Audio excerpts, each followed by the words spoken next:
The modern world is bad. It is inhumane, unfair, and unjust. This is the world of money. It is not for the people. It is for those who produce money, for bankers and financiers. And ordinary people just serve them as attendants. They sweep their palaces. What lies behind the social welfare? Labor. But why does the banker live in 100 and 1,000 times better than worker, than peasant? Why does wildcatter live better? All of them. Do they work harder? It's nonsense. It's ridiculous to say.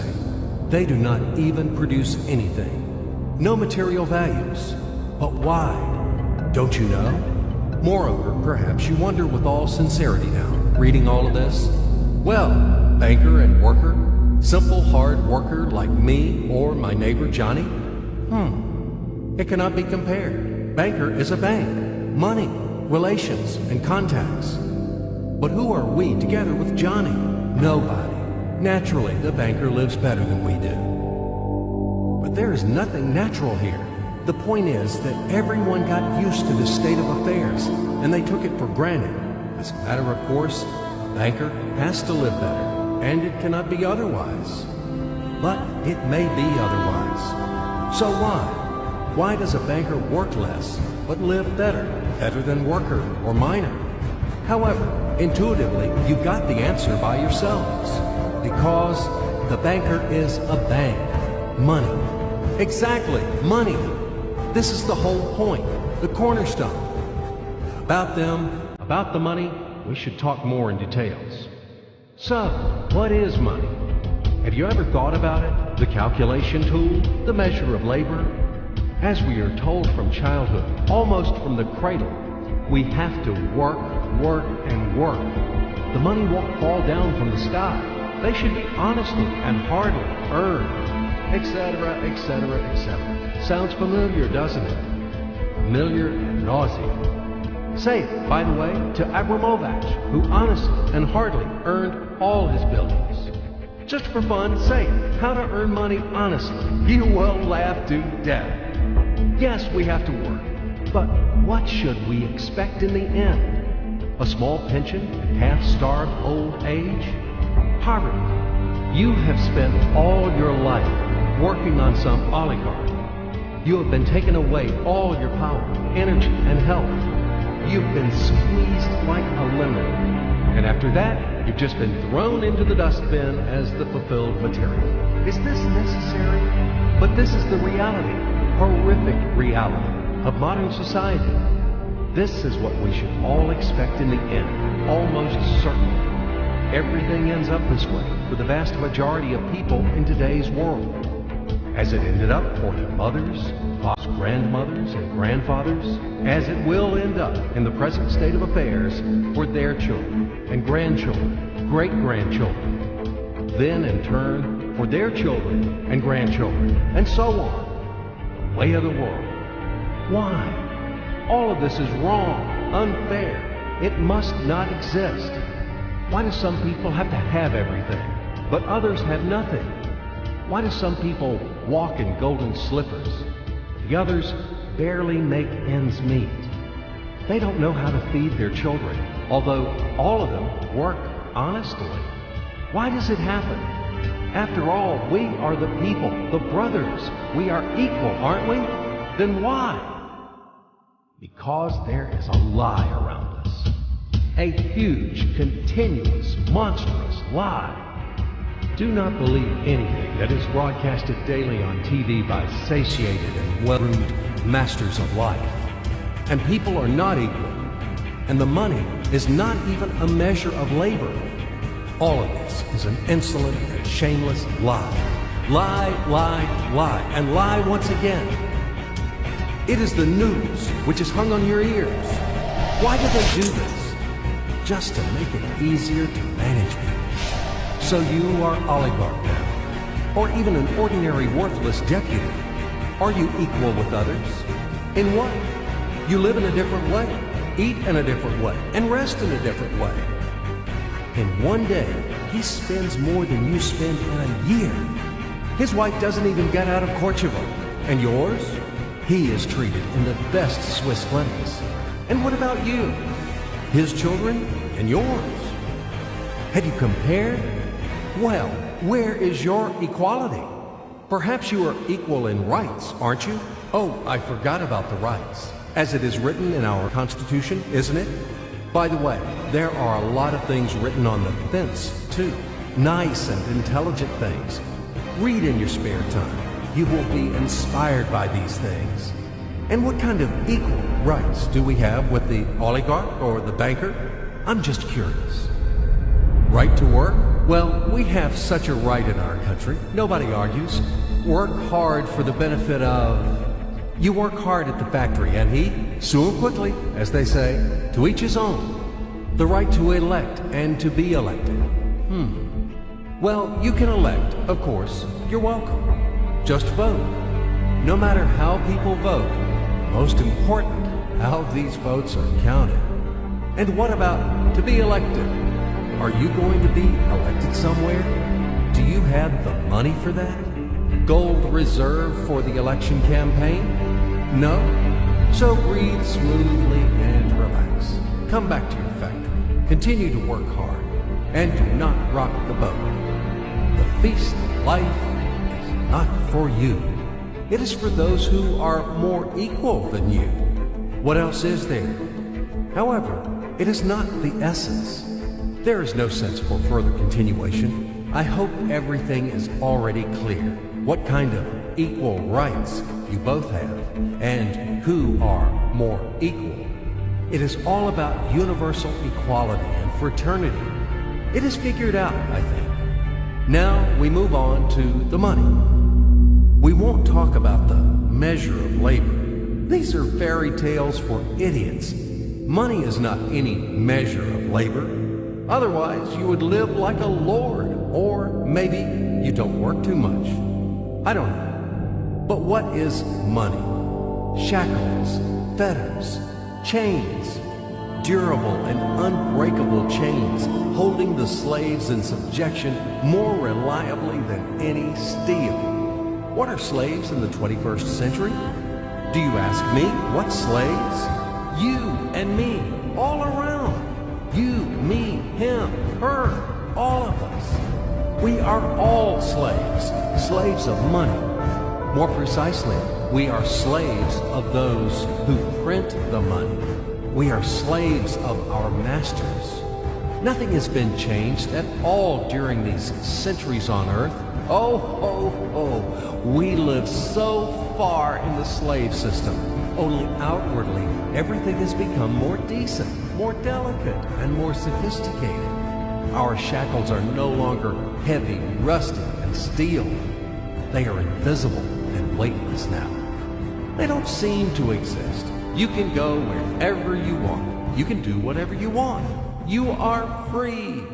But in fact, the shackles still exist. And damn, you are not free. Freedom is an illusion. Money, that's the point. Well, where can you go without money? It is not the Stone Age today. You cannot live in a cave. You cannot dress yourself in animal skins. And you cannot hunt for mammoth. And where are they, these damn mammoths?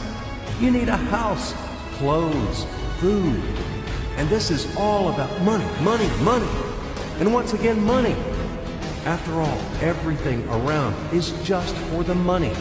You cannot make a single step without them. But where do you find the money? That's right, you have to earn them. Do you hear? Clatter of chains, whistling of the whip, and shouting of overseers. Have you ever thought that it is immoral to sell yourself? That it is a kind of prostitution to sell your own strengths, brain, time? What is the difference from selling your own body? Yes, but will you object that people have to work? If everybody stopped doing their jobs, what's going to happen then? We will resettle to the caves again, and we will get dressed in animal skins, won't we? That's right. Everything is right. It is very reasonable, logical, and easy to understand. As ABC, even I understood. That's what I'm talking about. Nothing has been changed at all during all these centuries on Earth. And these convincing arguments could be heard for sure in slave society, when the slaveholders had been trying to make understand their obstinate, blunt slaves who didn't want to work for them that it is necessary to work hard. Stupid slaves! And later, quite recently, in historical times, the landlords told their serfs, after all, if you stop to work, to plow, to sow, and reap, what's going to happen then? Our society will collapse, and we will die of hunger. We will run wild. Yes, it is necessary to work, to create something useful for the society. Otherwise, society will degrade and die. But firstly, we have to work voluntarily, not for a bowl of soup, and not only in order to survive. We have to do what we like to do. And secondly, if something, once it is necessary to work, it is necessary for everyone. All people are equal, aren't they? So let everybody work. The situation when some people earn money in a mine, at the factory with salty sweat and bloody calluses, while others simply print them, sitting back and sipping expensive whiskey or brandy, is abnormal. Such a situation is not acceptable in principle, and there are no explanations and no excuses to this state of affairs. Absolutely. Money is just paper, candy wrappers. They are not backed by anything tangible, and according to that, money is simply drawn. Sorry, is printed. And these candy wrappers are distributed among the slaves as wages for labor. When the slaves are given an extra wrapper, it means their salary is increased, and they are happy. Are you shocked? Alas, c'est la vie. It is our bitter reality.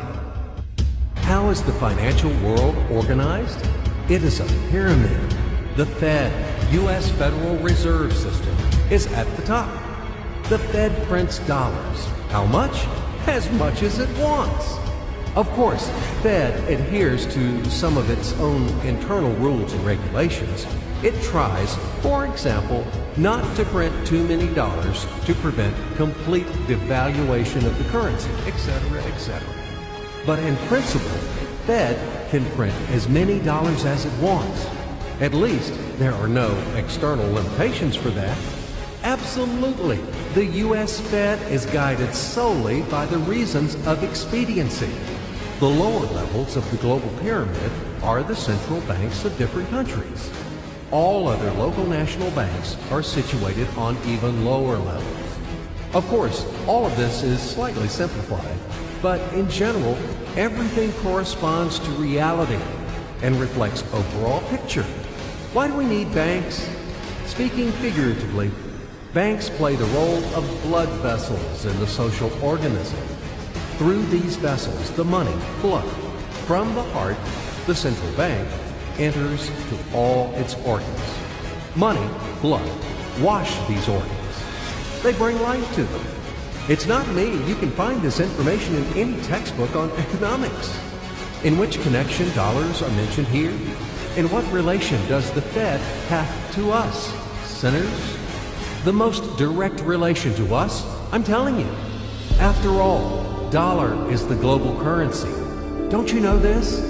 Let's say Russian Central Bank, one little proud bird, cannot print rubles without permission of U.S. Fed. Absolutely not. As soon as Russia supplies oil and gas to the USA for $1 billion, it is a wagon of colored pieces of paper with pictures of great American presidents.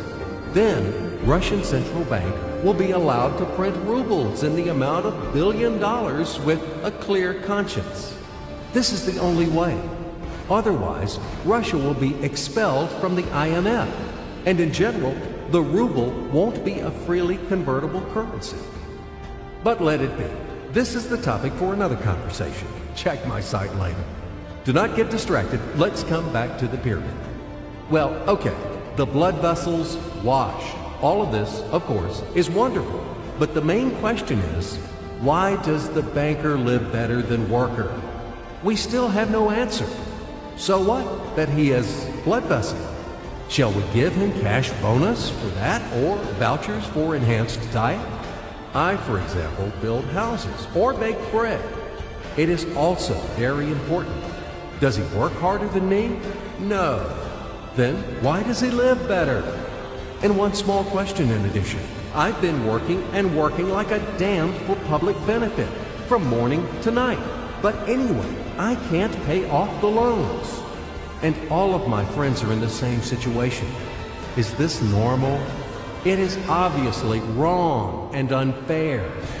This is eternal credit bondage. But whom do I owe the money to? I owe money to banks, to these blood vessels, washing all and everything. Fuck them all. I don't need this fucking washing. In short, they make fools of us. That's all. As usual, bankers take advantage of the fact that we, simple hard workers, don't have time to figure out all these tricky schemes. We have to feed our families. That's why they take advantage of this situation and ride on our backs, bastards. So don't tell me about blood vessels. We know these vessels. Just give me the gun and Easy, stay calm. And let's figure this out together, okay? Calmly and slowly. But I warn you that I have to strain your brains.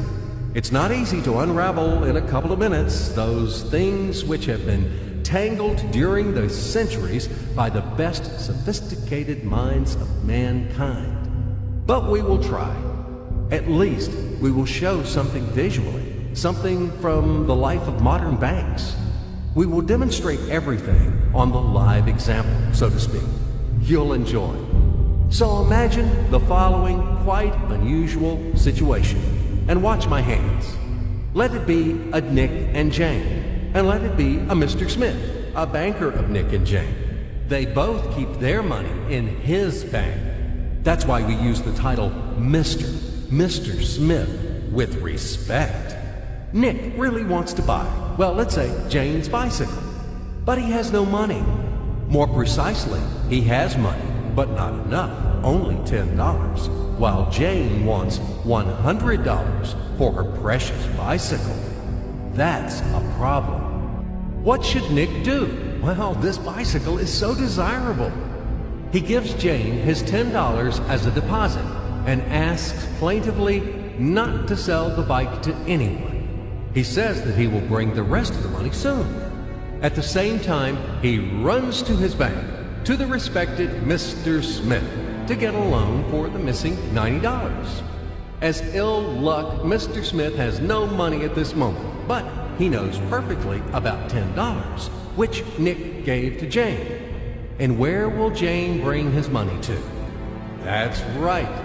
She will put these $10 in her lovely bank, to the same Mr. Smith. Therefore, Mr. Smith asks Nick to come back tomorrow, in the hope that tomorrow he will get these $10. And everything happens this way. The next day, Jane brings $10 to the bank. The bank provides Nick these $10 on credit. Nick immediately gives them to Jane. She again puts them in a bank. The bank again provides Nick these $10 on credit, etc. As long as Nick the fool will gather enough money for the bicycle. Don't you get confused yet? Be patient, I told you. These demons have been trying to confuse you during 1,000 years. These damn economists and financiers. But anyway, we will figure everything out. So what do we have in the end? Nick finally got the bike from Jane. Wow! But at the same time, Nick owes $90 to the bank, Mr. Smith. And the bank, in its turn, owes $100 to Jane. In other words, those $10, which were existed initially, have magically turned into $200, $190 of debts plus real $10.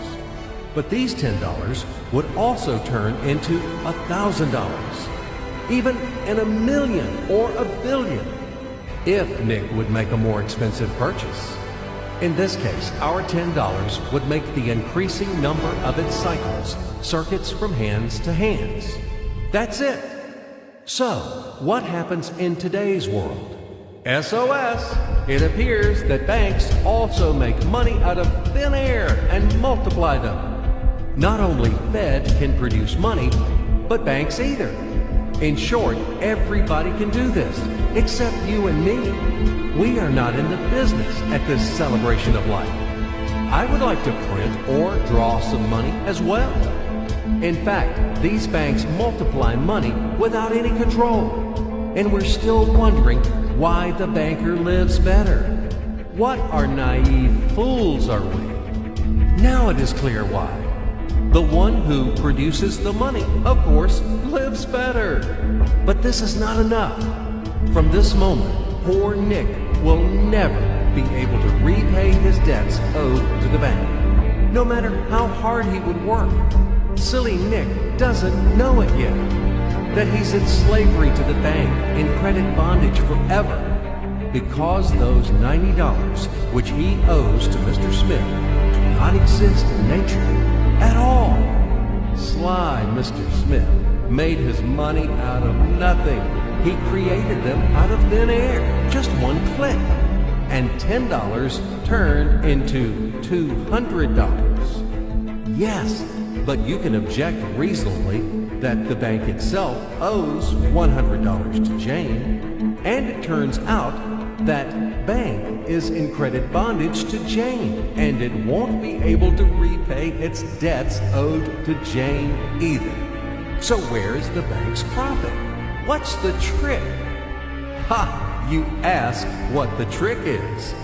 The trick is in the fact that bank has a lot of such Janes, thousands and millions, and they will never come for their money all at once. If one Jane comes, the bank will return her the money of 10 other depositors. That's it. It means that the bank's debt is not dangerous and not burdensome. In fact, bank's debt is virtual. It exists only on the paper or in the computer program. It will never be repaid in reality, only in case a panic happens, when frightened depositors suddenly will come for their money all at once. Or maybe, do you know any other reason why banks go bankrupt from time to time? Here's why. Because there are not enough money for all depositors. There is 90% of thin air in the bank vaults. Just a lilac fog. Thus, bank is okay. It blooms and smells. We don't need to worry about it. But our Nick has serious problems now. He has to repay all the debts owed to the bank, completely, with interest and penalties. You know this. He will be forced to take a new credit in order to repay the old one, then again the new one, and again, endlessly until his death. There is no way out of this credit running knot. It does not exist in principle. That's it, trap slam. Now Nick is perpetual debtor of bank. He is a slave. From now on, he will work for bank until he dies. But he still won't repay his debts. After his death, his children and grandchildren will work for this bank. They all are future slaves of the bank. More precisely, they are slaves of this monstrous and cannibalistic global financial system, which spawned this ruthless and inhumane mechanism which must be destroyed finally. Financial apocalypse. It can break our financial chains and can save all of us. It can finally release us from centuries of slavery. All the old will be burned completely in purifying flame of apocalypse, and the new will be established. The Federal Reserve will be burned, and the wind of change will dispel the ashes of Fed, of this damned insatiable octopus, spider, enmeshed the whole world with its sticky financial nets. Banks in their current form will be razed to the ground. They do not wash anything. Do not believe this bullshit. They bring death to all living things. They suck our blood. Banks are parasites on the healthy body of the society. Mites inflated from our blood. They are voracious and insatiable leeches, clung tightly to us. What do they actually do useful? Do they give loans at their extortionate interest? Actually, why do banks charge you interest on loans? Have you ever thought about it? Usury has always been condemned and despised at all times and among all nations. And now it is the norm. An entrepreneur gets a bank loan. For what do they charge interest on it? He wants to create something useful for the society, for the whole society, including the bankers. He has to be encouraged and given privileges for that, instead of stripping off 3 skins from him. But today's banks were created not for that. The interests of the society are not important for them. Banks take care only about their own financial profits and benefits. They don't care about the people. Today's banks are faithful servants of the Federal Reserve. They are greedy and avid bloodsuckers, small ghouls in the service of a giant and evil monster. Modern Earl Dracula, who plunged the whole world into financial bondage, and it sucks and sucks our blood. And it will continue to suck the blood of our children and our grandchildren if we don't stop and destroy them. Hammer an aspen stake to all the banks, and do not forget the silver bullets. Apocalypse, only financial apocalypse. We have no other choices. We are not slaves. We are the people, and we choose freedom. And this freedom is already on the threshold. Now, with the advent of MMM, financial apocalypse is inevitable. From now on, it's just a matter of time. Grain has been sown, and it will sprout. It is now sprouting, right now, at this very moment, and it won't perish. What is MMM? Global Mutual Aid Society. World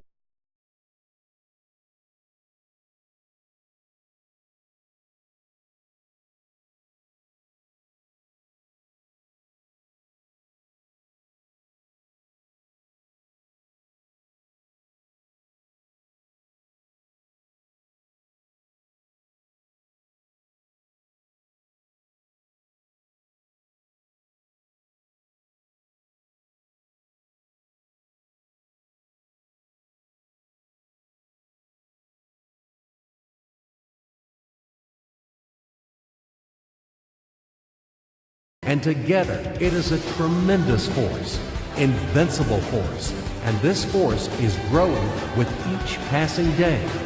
Indeed, due to what do the banks exist? Due to the oligarchs and the billionaires? No, they exist due to the same ordinary people who keep their meager savings in banks. MMM really knocks the bottom out of banks, opening people's eyes. Why do people keep their money in banks? Because there is no alternative. Banks are monopolies. Where should people bring their money? Like Jane, to Mr. Smith only? Not in this bank, so in another one? Not to Mr. Smith, so to another banker? His name will be Mr. Johnson. But anyway, it's the same shit. All of them are tarred with the same brush. All of them are native kids of time. And solicitous mother spider named Fed. They are little spiders. And now we have finally an alternative. MMM. It's yours. People, help each other here. Today you have helped. Tomorrow you will be helped back. That's the principle of MMM. Do you want a fat banker to buy another limousine or another villa for your hard money? Do you want to become the next Nick or the next Jane? Do you want to be the next slave? It's better to join MMM and let your money help those who are in need right now. Low-income person, disabled person, pensioner, or mother of many children. Love thy neighbor, help him. MMM is a kind of giant common savings where all the people put their money in. And then they take them back, as much as needed, as much as they need at this very moment. They do not seize, but they just take. In fact, a human being doesn't need a lot of money. It is only important the awareness